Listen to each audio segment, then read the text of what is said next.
Hello dear students, कैसे हो आप सब। आई होप आप सब बहुत ज़्यादा अच्छे होंगे। तो आज की इस वीडियो में हम क्लास 10th का वर्कशीट नंबर करेंगे 13। यह हमारी विज्ञान की वर्कशीट है और यहाँ पर हम अपने चैप्टर को कंटिन्यू करेंगे, रासायनिक अभिक्रिया एवं समीकरण। तो देखो बच्चों, रासायनिक अभिक्रिया को संतुलित करना बहुत ज़्यादा ज़रूरी होता है। अब वो क्यों ज़रूरी होता है, तो देखो सबसे पहला हमें द्रव्यमान संरक्षण का नियम की वजह से। देखो ये नियम क्या कहलाता है। किसी भी रासायनिक अभिक्रिया में द्रव्यमान को ना तो निर्माण होता है और ना ही विनाश। तो बच्चों, जो द्रव्यमान होता है ना, जो रासायनिक अभिक्रिया का द्रव्यमान होता है, उसका ना ही हम निर्माण कर सकते हैं ना ही विनाश कर सकते हैं। तो रासायनिक अभिक्रिया के पहले अभिकारक एवं उसके पश्चात उत्पाद प्रत्येक तत्व के परमाणु की संख्या समान होती है। कहने को अगर मैं बोलूँ यहाँ पर कि मैंने एक मैग्नीशियम ले लिया और यहाँ पे मैंने ऑक्सीजन ले लिया, तो बच्चों वो जो बनता है वो क्या बनता है, वो MgO बनता है, मैग्नीशियम ऑक्साइड बनता है। तो आपने देखा ना, यहाँ पे मैग्नीशियम का द्रव्यमान 1 है, ऑक्सीजन का द्रव्यमान 2 है, और यहाँ पे मैग्नीशियम 1 और ऑक्सीजन भी 1। तो यहाँ पे ना मुझे इसको संतुलित करना पड़ता है। संतुलित करने के लिए अभी संतुलित नहीं है। यहाँ पे आप देखोगे ऑक्सीजन के दो दो क्या कहते हैं आपके परमाणु हैं और यहाँ पे ऑक्सीजन का एक ही है।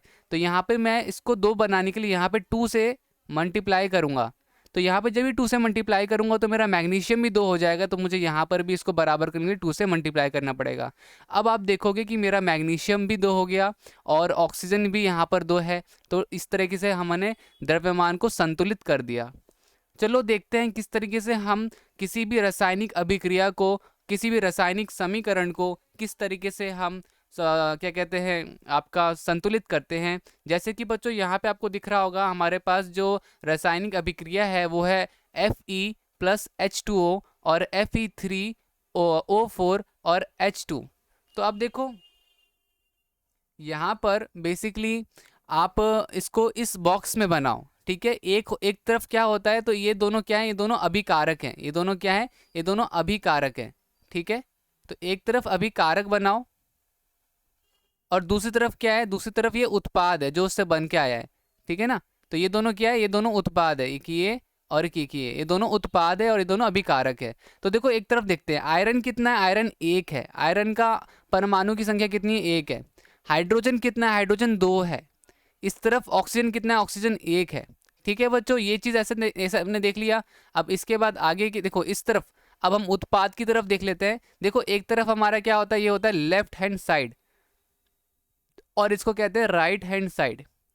तो अब राइट हैंड साइड की तरफ देखेंगे, Fe3 आयरन कितना है, 3 है। देखो यहीं पे बराबर नहीं है, असंतुलित है अभी, Fe3 है।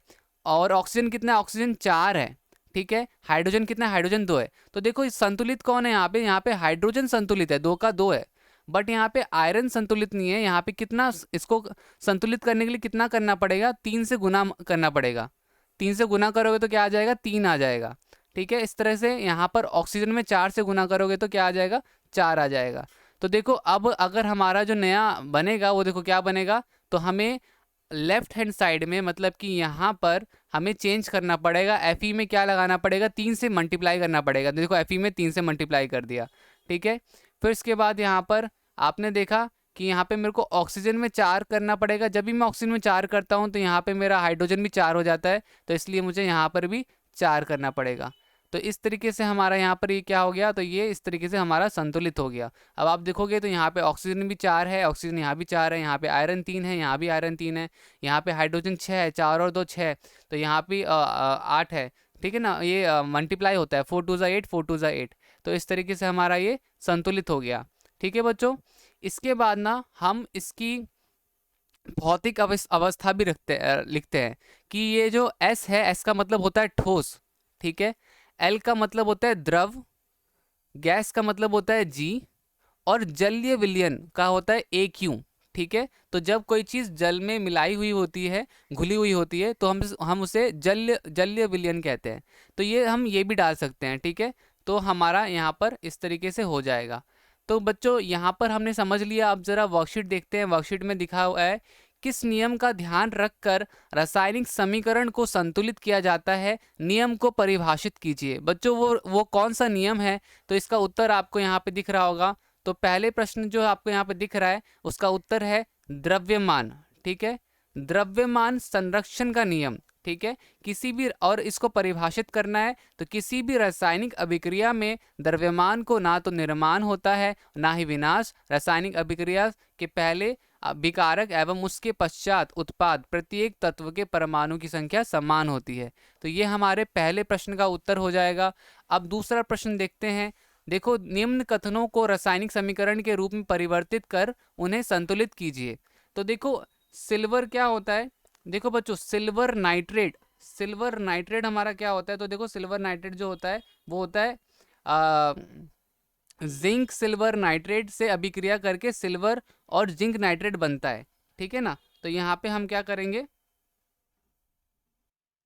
तो यहाँ पे ध्यान से सुनो कि जिंक जो है किसके साथ अभिक्रिया कर रहा है? तो जिंक जो है सिल्वर नाइट्रेट के साथ अभिक्रिया कर रहा है। तो यहाँ पे हमारा जो उत्तर होगा, आंसर, वो होगा जिंक Zn, जो कि किसके साथ अभिक्रिया कर रहा है? वो कर रहा है सिल्वर नाइट्रेट। तो वो होता है AgNO3। ठीक है, यहाँ पे वो रिएक्शन करके क्या बन रहा है? तो रिएक्शन करके बन रहा है आपका सिल्वर और जिंक नाइट्रेट। ठीक है, वो क्या बन रहा है? सिल्वर और जिंक नाइट्रेट, ZnNO3 अब बच्चों ध्यान रखना कि हमें इसको संतुलित भी करना है। तो संतुलित करने के लिए देखो, यहाँ पे Zn तो आपका सेम है। ठीक है, सिल्वर आपका यहाँ पर क्या है? तो सिल्वर बेसिकली आपका यहाँ पर NO3 जो है 2 है। ठीक है, NO3 2 है, तो यहाँ पे आपको 2 लगाना पड़ेगा। ठीक है, और यहाँ पे जब अगर आप 2 लगाओगे तो आपको यहाँ भी 2 लगाना पड़ेगा। ठीक है, और आपका ये इस तरीके से संतुलित हो गया। अब आप देखोगे तो जितना हमारा दोनों तरफ का द्रव्यमान बराबर होगा। आंसर अगला करते हैं, पोटेशियम आयोडाइड। ठीक है, पोटेशियम आयोडाइड लीड नाइट्रेट से अभिक्रिया करके पोटेशियम नाइट्रेट तथा लीड आयोडाइड बनाता है। पोटेशियम आयोडाइड क्या होता है? तो के आई, ठीक है, के का लीड नाइट्रेट मतलब कि Pb और NO3 का क्या किसके साथ होगा? तो वो उसने बोला है पोटेशियम नाइट्रेट तथा लीड नाइट्रेट बनता है। तो potassium nitrate KNO3 plus lead iodide ना, तो मतलब कि आपका PbI2। ठीक है, अब देखो बच्चों, यहाँ पे ध्यान रखना KI हो जाएगा ये। अब देखो, यहाँ पे हमें इसको संतुलित भी करना है। संतुलित कैसे होगा? तो संतुलित होगा KI। देखो, पोटेशियम आयोडाइड क्या होता है? तो यहाँ पे ये हमारा क्या कहते हैं, यहाँ पर K जो है, K तो सही है, आयोडाइड यहाँ पे 2 है। आयोडाइड यहाँ पे 2 है, तो यहाँ पे मुझे 2 से करना पड़ेगा। यहाँ पे 2 से करूँगा तो यहाँ पे भी मुझे 2 करना पड़ेगा। ठीक है, तो मेरा NO3 जो 2 था वो भी 2 हो जाएगा, पोटेशियम आयोडाइड पोटेशियम भी 2 हो जाएगा, आयोडाइड भी 2 हो जाएगा। ठीक है, तो इस तरीके से मेरा ये बैलेंस हो गया। अब अगला देखते हैं।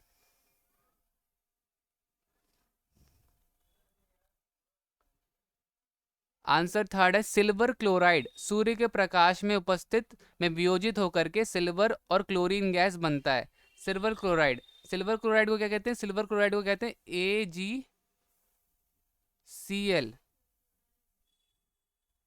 ठीक है, AgCl क्या बोला जा रहा है?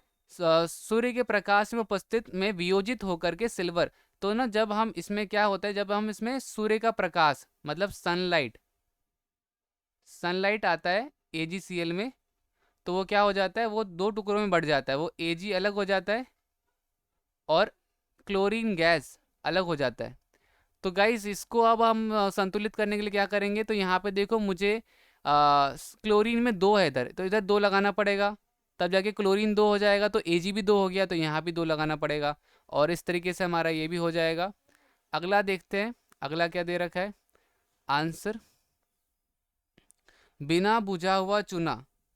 अब देखो बिना बुझा हुआ चूना क्या है, तो अब उसके लिए हमारे पास उसे कहते हैं कैल्शियम ऑक्साइड। जल में अभिक्रिया करके बुझा हुआ चूना बनता है। तो कैल्शियम ऑक्साइड CaO को जब हमने डाला पानी के अंदर H2O, तो बन गया क्या, तो बन गया आपका कैल्शियम हाइड्रोक्साइड। ठीक है, अब अगला देखते हैं, अगला क्या है आंसर।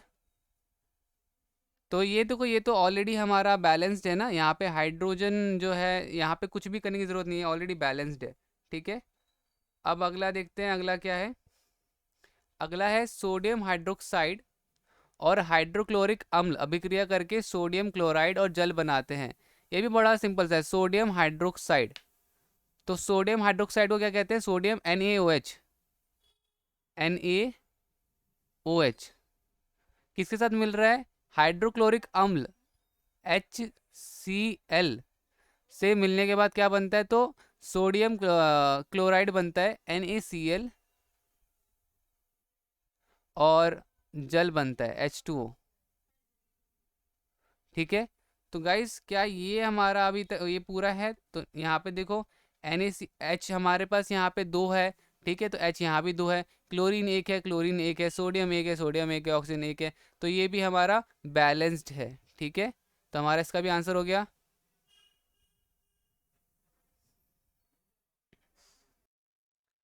अब देखो हमारे 5 हो गए, अब छठा रिएक्शन पे आते हैं। छठा क्या है, छठा दे रखा है हमें साद्र हाइड्रोक्लोरिक अम्ल में कॉपर डालने पर। देखो कॉपर क्या है, कॉपर एक मेटल है हमारा। तो क्या बन रहा है, तो कॉपर का रंग कॉपर क्लोराइड तथा जल बनता है। ठीक है, तो देखो हरे रंग का कॉपर बनता है। तो देखो हाइड्रोक्लोरिक अम्ल मतलब कि HCl, इसके लिए हम काला कलर लेते हैं। मतलब कि HCl को अगर हम कॉपर कॉपर लिखा हुआ है, कॉपर डालने पर HCl में कॉपर डालने पर हरे रंग का कॉपर क्लोराइड तथा जल बनता है। तो कॉपर डाल देते हैं, Cu डाल देते हैं। ठीक है, तो हमारा क्या बन रहा है, तो हमारा बन रहा है यहाँ पर कॉपर क्लोराइड CuCl2, और जल बन रहा है H2O। ठीक है, क्लियर हो गया बच्चों। तो यहाँ पर हमारा बेसिकली HCl में अगर कॉपर डालने पर हरे रंग का कॉपर क्लोराइड बनता है और जल बनता है। अब ज़रा देख लेते हैं कि क्या ये बराबर है। ये बच्चों यहाँ पे ना कॉपर ऑक्साइड होना चाहिए, यहाँ पे एक मिस्टेक है, ये कॉपर ऑक्साइड होगा। ठीक है ना, ऑक्साइड होगा। तो ये हमारा CuO होगा। ठीक है, तो हाइड्रोक्लोरिक एसिड में जब कॉपर ऑक्साइड डालते हैं तो हमारा कॉपर क्लोराइड और वाटर मतलब कि जल बनता है। अब यहाँ पर देखो हाइड्रोजन 2 है और यहाँ पे हाइड्रोजन 1 है, तो हमें इसको सही करने के लिए क्या करना पड़ेगा, तो यहाँ पे 2 डालना पड़ेगा। ठीक है, तो हाइड्रोजन 2 हो गया, क्लोरीन भी 2 हो गया, कॉपर और सारा कुछ हमारा यहाँ पे मैच हो जाएगा। तो बच्चों ये हो गया हमारा आंसर 6। ठीक है, आंसर 6 हो गया। अब 7th देख लेते हैं। बेरियम क्लोराइड तथा बेरियम सल्फेट के जलीय विलयन आपस में अभिक्रिया करते हैं। तो बेरियम क्लोराइड क्या होता है, बेरियम क्लोराइड होता है BaCl2 तथा सोडियम सल्फेट, तो प्लस सोडियम सल्फेट NaSO4। ठीक है, के जलीय विलयन आपस में अभिक्रिया करके जल में घुलनशील बेरियम सल्फेट बनाते हैं। क्या बनाते हैं, बेरियम सल्फेट BaSO4 और सोडियम क्लोराइड NaCl। ठीक है, अब यहाँ पे आप देखोगे तो बेसिकली बेरियम सल्फेट में तो यहाँ पे ये आ जाएगा। ठीक है ना,